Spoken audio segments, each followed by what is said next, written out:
Ahoj, máme tu další díl pořadu Extremen. Co nás dneska čeká? Footbag, freestyleový fotbal a pak jsem si pro vás připravil jednu specialitu, bodyguarda. A nebude chybět ani naše servisní miniškola. Máte se na co těšit. Jdeme na to.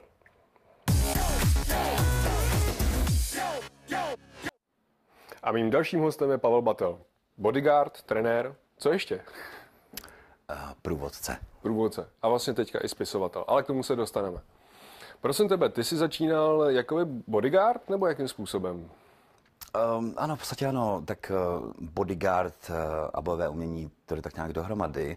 Takže když jsem začal jakoby chránit sebe a svýho bráchu kvůli otčímovi, tak jsem vlastně hledal realistický bojové umění, něco, co vás opravdu uchrání. No a s tím, jako vlastně chráníte a trénujete neustále, tak to vznikne, že jste bodyguard. To znamená, nakonec s tím živíte. Ty jsi byl i v Americe, jak ses tam dostal?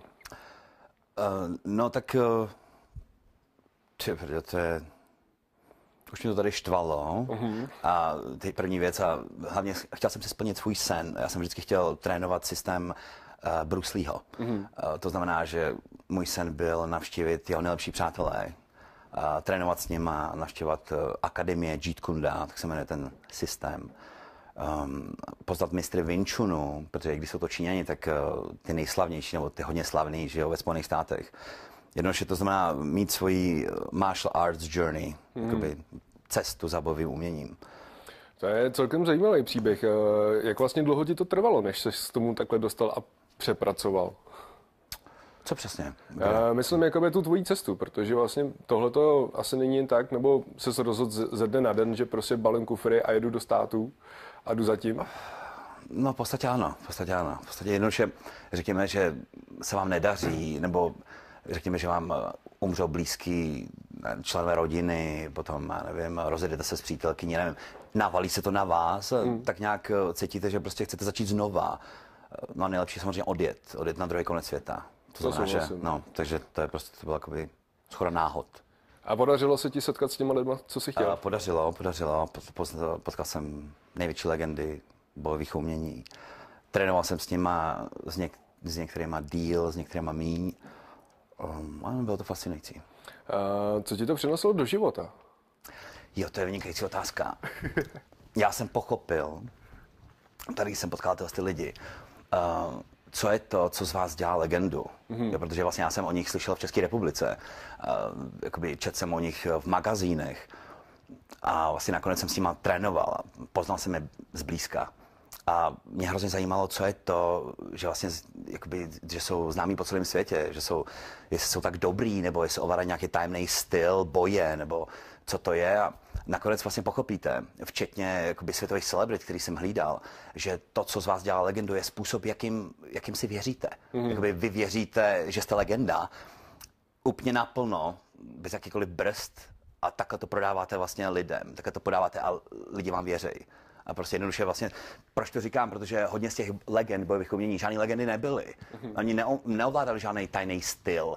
Prostě nebyli ani tak rychlí, protože rychlost je třeba neustále trénovat a je to velmi náročný a vlastně jak jste starší a starší, tak vlastně se to ztrácí a bojový umění jde neustále dopředu. Dneska na ulici každý druhý týpek ovládá MMA, prostě boj na zemi, boj nahoře, low kicky. To dřív vůbec nebylo tohleto. To znamená, že vlastně spousta těch mistrů zamrzlo v čase a předává místo reality, něčeho funkčního, předává nějaký tradice.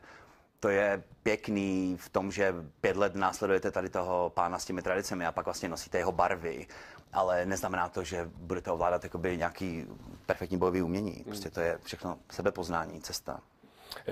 Ty jsi začal hlídat ty celebrity v Americe nebo až tady v České republice? V České republice. Koho jsi vlastně nejznámějšího hlídal? Viděli jsme pár fotek a tam byl Jean-Claude Van Damme. Jo, taky jasně. No jde o to, že vlastně já nemůžu prozradit moc některý jména, protože to byly neoficiální návštěvy a právě to je to vlastně, k čemu je velmi těžký se dostat, že jste vlastně jakoby bodyguard, který je na 100% spolehlivý. To znamená, že žádný paparazzi, žádný novináři, nic, to znamená, že oni sem přijedou za svojí milenkou, top modelkou, tráví s ní třeba 3 dny někde na horách a vlastně nikdo o tom neví. Takže třeba některý jména jako nemůžu prozradit, ale z těch, co můžu, co jsou jakoby fotky a tak třeba Jean-Claude Van Damme nebo Ornella Muti, Johnny Depp, Claudia Kardinále a různý prostě. To je celkem pěkný, ale jaký to je pocit třeba dělat zrovna bodyguarda Jean-Claudeovi? No, tak je to fascinující, protože jakoby ten člověk, to je taky jsem si všimnul u něj, že vlastně on má pohled jako druhého člověka vevnitř. Všímáte si, že vlastně ty lidi, kteří byli světovými legendama, jako myslím superstar, protože Jean-Claude Van Damme byl jistou dobu superstar bojových umění a všechny ty bojové filmy, tak jakoby, když na vás kouká, je to jako kdyby se koukal někdo ještě uvnitř. To znamená, že fascinující je objevovat a poslouchat jeho životní příběh. Vlastně ten člověk vám důvěřuje a řekne vám spousty věcí z osobního života. A je zajímavý, když se s tím člověkem začnete rozumět, tak on neustále jakoby vyhledává vaši pozornost a pořád se s vámi chce povídat a poznávat. A bohužel nakonec udělal to, co vlastně to bych asi neměl říkat. Nejjednoduše hodně celebritů vám potom slibuje, že vás vezme do Hollywoodu a udělá spousty věcí a prostě jak jste ho zaujal, tyhle věci, ale a právě, že někdo si vezme tolik práce, že vás skutečně přesvědčí, protože tomu nikdy nevěříte. To je všechno takový euforie, jak jste natěsno hodně, tak to jsem to. No. A co dál, věnuješ se jakoby trénování nebo jak se udržuješ kondici? No, já jakoby učím lidi, nevím, jestli bránit se nebo bojovat. Teď jsem nedávno četl nějaký nadpis. My neučíme práce, my učíme ubránit se nebo něco. To je nesmysl, aby se člověk skutečně ubránil proti komukoli. Musí se umět perfektně prát, třeba například. Takže vlastně já se s těmi žáky peru. To znamená, že vlastně mám lekce privátní, někdy jsou tam 2, 3, někdy sám a vlastně pereme se většinou 40 minut z hodiny na zemi. Vidíme fotky vlastně z tvých cest. Ty jsi byl i v Číně. Jaký to bylo třeba se pohybovat v těch chrámech? No, to je, já nechci být takový moc jakoby skeptický, ale bylo fascinující, že vlastně že skutečný Tao, nebo jakoby umění taoismu, prostě člověk najde tamhle v Karlíně u paní, co prodává noviny a nemusí jezdit do taoistického kláštera, protože vlastně, když se potká s těmi taoistickými mnichy, tak ty lidi jsou, to nejsem takové, jakoby, no to jenom prostě jsou tak důležitý hrozně, důležitý, že vlastně úplně ztratili princip Ta, protože jsou nepozdravějí lidi, prostě oni jsou mistři, to znamená, že vlastně teď to prodávají, my jsme mistři. A teď vlastně se na něco chce zeptat těch, co umí anglicky. Vidíte, cítíte, vlastně to, co cítíte, je většinou jako realita. Cítíte, jakoby, jak se na vás dívají z vrchu, jak vy jste jako nula, vy jste niemand a teď oni cokoliv řeknou, bude posvátný a to je hrozně legrační. Takže je zajímavý třeba v tajských klášterech poznat, že skutečně Tao člověk najde za rohem a nemusí cestovat na druhý konec světa. To je dobrý. Náš čas se navršil. Bohužel musíme končit, ale myslím si, že k knížce se dostaneme někdy jindy. Jasně. Já ti moc děkuju a uvidíme se. Dobře, tak jo.